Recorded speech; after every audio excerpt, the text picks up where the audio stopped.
So before I start my little talk, we're going to do some show and tell. So we've already started to sense Ukrainian spiritual or liturgical music thanks to our Vivo choir. But I have something that I'd like to pass around, and you can look at it, and then at the end I know exactly how many Easter eggs I've brought, I want them back, in Ukrainian embroidery. Technically speaking, our Ukrainian Easter eggs are done on real eggs, but they're very fragile. But we also have a tradition on painting on wood, so I'll be passing around wooden, what's called pesinka, or Easter eggs, and some examples of Ukrainian embroidery, which each region of Ukraine has its own particular style. So I'll start passing them out, and then at the end I'll collect them.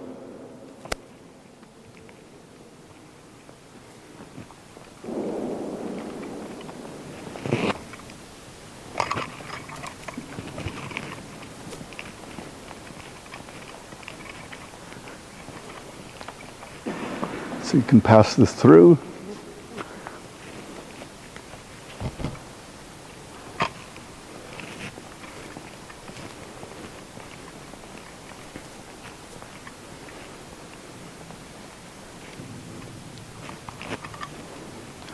I'll maybe talk from here. I was hoping that the handheld mic would work, but I'm not sure it's on. Well, I want to thank Her Grace for welcoming me and introducing me. As Her Grace mentioned, I'm the Ukrainian Catholic Bishop in the United Kingdom and Apostolic Visitor for Ukrainians in Ireland and Northern Ireland. And as my accent suggests, I'm not from Coventry. I was born in Canada.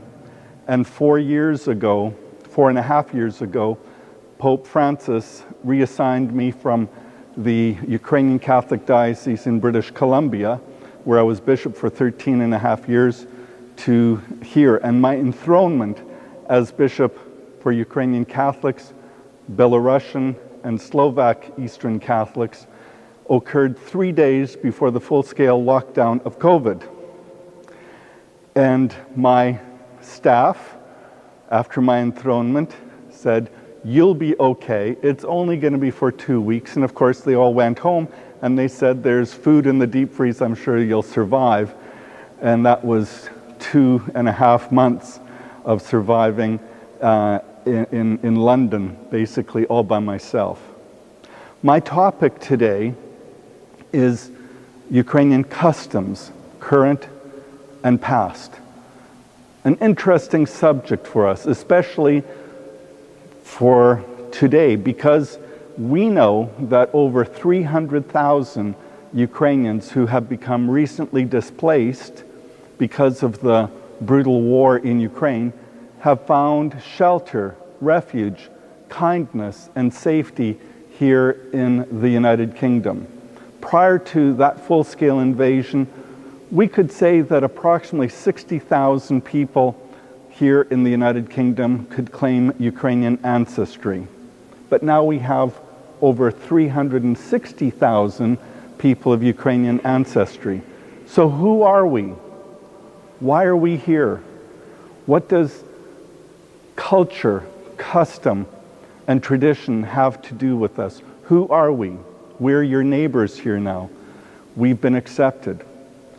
I'd like to start off, although we have over 1,000-year history of Ukrainian culture and tradition, I'll perhaps not start quite from 1,000 years ago and work our way up.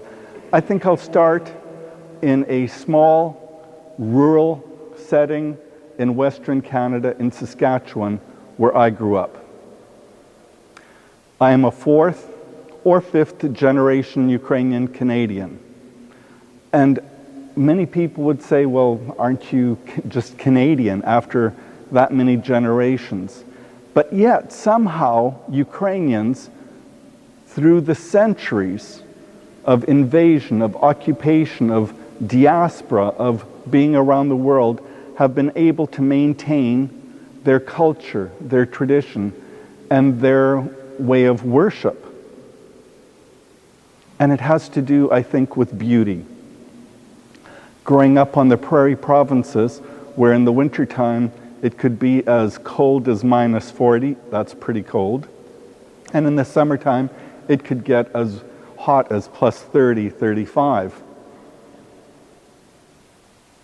But we would go to church. And on the prairie provinces, even to this day, the prairie provinces are punctuated by Ukrainian Orthodox and Ukrainian Catholic churches with silver or gold domes that sparkle in the sun and attract people. Our food has a special significance to us. Ukrainians very much value family life and hospitality. And so one of the most famous foods and national food that was even recognized as the Ukrainian food by UNESCO is a beet soup called borscht. If you haven't had borscht, find a YouTube demonstration and make it. You will be hooked. It is the best comfort food in the world. In fact, there's probably been many family breakups because of borscht. Because the foolish new husband will say to his young wife, "That's not how my mother makes it." And she'll promptly tell him, "Well, then maybe you should go live with your mother." So every little town, every community had its own way of making borscht. Hospitality is a hallmark of Ukrainian culture. When you come into a home of a Ukrainian, the first thing they'll offer you is something to eat, and you'll say, no, I've already eaten, I'm not hungry. They'll still put food on the table, and why aren't you eating? Aren't you happy? So a sense of hospitality, a sense of openness to others. Ukraine has a over 1,000-year history of culture, tradition, and heritage. In many ways, we can see our neighbors have contributed to that. So we have a very rich Byzantine culture that we inherited from Constantinople. A perfect example of that is if you go to the capital of Ukraine, Kyiv, you'll go into St. Sophia's Cathedral. The interior maintains its Byzantine connection, its Byzantine form. But the exterior has gone through changes and renovations and additions and is looked at as an example of Cossack Baroque. Our liturgical music, again, is we don't use musical instruments, it's a cappella, so our choir vivo here is a good example of that. We follow the Byzantine liturgical tradition, so our divine liturgies, our Mass, is the typical one would be attributed to St. John Chrysostom, Archbishop of Constantinople. We also have in our churches icon screens or iconostasis that are here, and icons are meant to be windows into heaven. We look into heaven and heaven gazes back at us through the saints. We have a veneration for icons, not worship, but a veneration for icons. So when you walk into a Ukrainian church, whether Orthodox or Ukrainian Catholic, you'll see icons, iconostasis.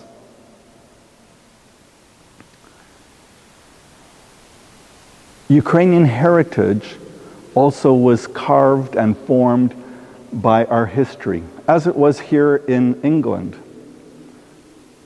Ukraine has neighbors, Russia, Belarus, Poland, Slovakia, Romania, Hungary, and Moldavia, and the Black Sea.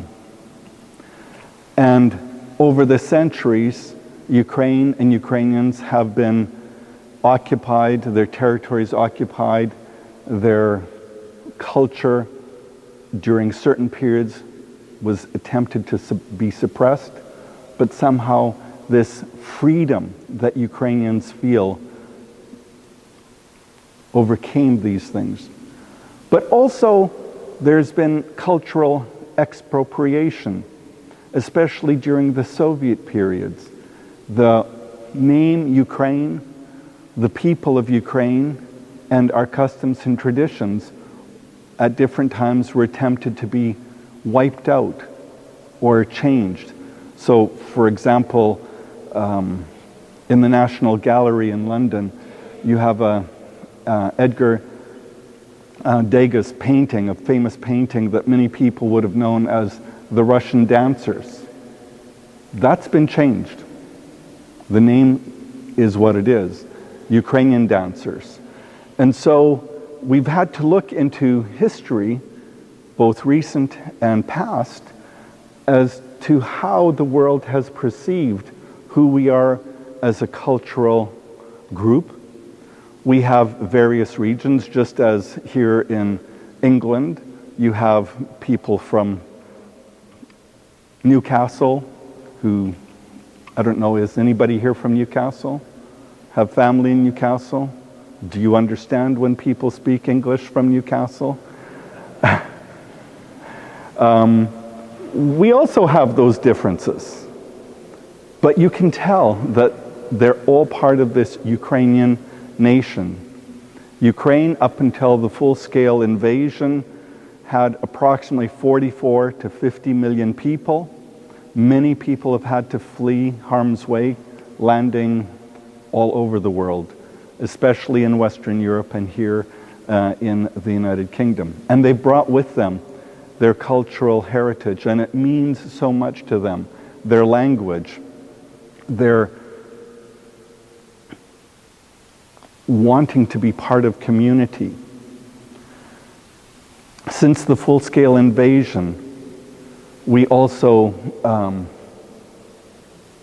when we welcomed them into our homes, I think one of the things that we hear constantly is, I just want to go home. I want to go home. Will that be possible? Who knows? But there is that desire for their homeland. In fact, the first established Ukrainian parish church in the United Kingdom was in Lockerbie, when Ukrainians were first brought over after the Second World War, and they were living in camps, mainly men who were displaced people. One of the first things that they did was organize a chapel, and we still have that chapel in Lockerbie. Today we have over 51 Ukrainian Catholic parishes and mission points, and also many Ukrainian Orthodox parishes throughout England, who have welcomed their brothers and sisters with the help of you, with the help of the local people of Great Britain. Culture is important for us. Culture is important for British people. One of the things that, for me growing up with a Slavic-sounding name in Canada, was not that uncommon, but nonetheless, people had a hard time pronouncing it. And what are you? Are you Polish? Are you Russian? Are you this or that? And my parents decided to name my older brother James and my younger brother Robert, and I'm Kenneth. And growing up, I was always Ken, and that was very easy for people to pronounce and say, and it was quite nice. And then I started living in Ukraine, and people would say, well, what is the equivalent of Ken in Ukrainian? Is it Konstantin? And I said, no, it's not. It's Kenneth. It's Ken. And Ken is very close to the Ukrainian word for horse, keen. And so people would laugh. And then I started thinking, how can I get them to know who I really am? So I said, have you ever heard of Barbie, the doll? Yes. And I said, and what was her boyfriend's name? Oh, Ken! And so I became Father Ken, with the girlfriend Barbie. And then when I was assigned to be bishop here in the United Kingdom, once again, my last name was an interesting sounding one. But Kenneth and Ken seem to be very familiar to people. And I think that when we look at our identities are carved by culture, by who we are. So during the Soviet period, many artists, poets, politicians were persecuted, killed to quash Ukraine and Ukrainian feeling and sentiments. Today, Ukraine is defending itself in a brutal war. You could say, well, why are they fighting? I mean, aren't they all Russians anyways? No. They're fighting for their freedoms. Ukrainians know what they're fighting for and what they're defending. They're valiant. They're resilient. In a few minutes, we'll be hearing our choir singing Ukrainian folk songs. And one of the most famous songs that they're going to sing is a Ukrainian, what's called a carol. And it's going to be familiar to all of you, but you may not be familiar with the fact that it actually is a Ukrainian folk song called Shchedrik. And it was composed by a Ukrainian composer, Mykola Leontovich, in 1916. And it was first performed in Carnegie Hall in New York. And then somebody decided to put some English words to it, and you'll know it as Carol of the Bells. But it was originally Ukrainian, and it's part of a collection of folk songs, especially sung in the winter season or Christmas season. And it's all about a little bird, a swallow or a sparrow that comes to a farmer and gives him all of these wishes and tells him how blessed he is, that his wife is beautiful, that his crops are going to be great, and it's going to be a wonderful thing. So you'll hear that in their repertoire. Ukrainian folk songs also speak of heroic acts and deeds, of love, of course, of bidding farewell to your boyfriend who is going to join some army to defend their country. So Ukraine also has a significant military heritage where we have the famous Cossack dancers who were freedom lovers. They wanted Ukraine to be free. So wrapped in everything that we're going to hear, you'll hear these beautiful folk songs that talk about freedom, talk about love, talk about food. I don't know if they're going to be singing this one song, but one of the other famous Ukrainian foods is like a Ukrainian dumpling or ravioli called vareniki or pierogi, or sometimes people refer to them in the Polish way, pierogis. And there's a song about this Cossack who comes and his village is being raided, and he's incensed. He said, "What kind of people are you?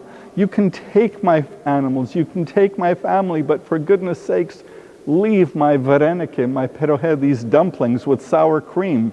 Don't be so cruel." I don't know, I mean, maybe apart from the Scots with haggis, would you cry about a food that was deprived from you? Maybe fish and chips, I don't know. But so this is who we are. I'm grateful for Vivo for accompanying me today here to this beautiful cathedral, to this beautiful town and location. And thank you all for coming out, for listening to us, for being friends of the Cathedral of Arundel. I want to thank Maggie Burgess, the chair of the Friends of the Cathedral, for inviting me and for being such a gracious hostess with her husband Patrick. May God continue to bless you, and as we enter into this pre-Christmas season, may your journey to the Nativity be one that's full of grace. And some of you maybe can see that I'm not wearing a cross, and you're thinking, well, is he really a bishop? Well, he is really a bishop, but again, we have a little bit of a different tradition. So when we ordain someone a priest, they receive a cross, and when you're consecrated at a bishop, you're given one of these medallions, which we use as a fancy Greek word called Panagia, the All-Holy. And this comes from when there was a time of iconoclasm, when icons, we weren't sure whether we can venerate icons or not. So there was a council that determined that icons were able to be venerated. And so bishops of the true faith began to wear what's called panagias to show that they're bishops of the true faith. And so as a bishop, we wear this. I'm just going to go and call Vivo, and they'll be out in a moment. I hope you're enjoying the show and tell of the Ukrainian embroidered scarves or runners and the Ukrainian pesanka or Easter eggs. I'll be right back.